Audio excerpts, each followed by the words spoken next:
আসসালামু আলাইকুম রহমতুল্লাহ। কিছু কথা বলি, সবাই মনোযোগ দিয়ে শুনবেন। হেদায়েতের মালিক একমাত্র আল্লাহ। আমি শুধু উসিলা উসিলা ছাড়া কোনো কিছুই হয় না।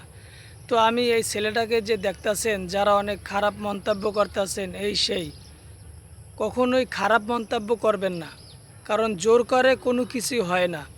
আমি প্রায় 3টা বছর মেহনত করেছি, কষ্ট করেছি ওর পিছনে, শুধু ইসলাম গ্রহণের জন্য, জাহান্নাম থেকে বেঁচে জান্নাতে যাওয়ার জন্য। এটাই ছিল মূল কারণ।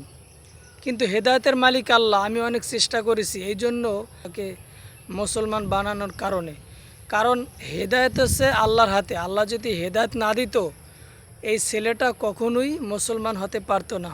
হয়তো আমি উসিলা, আমি চেষ্টা করেছি। এই জন্য সবাইকে বলি, ওকে কেউ গালিগালাজ করবেন না।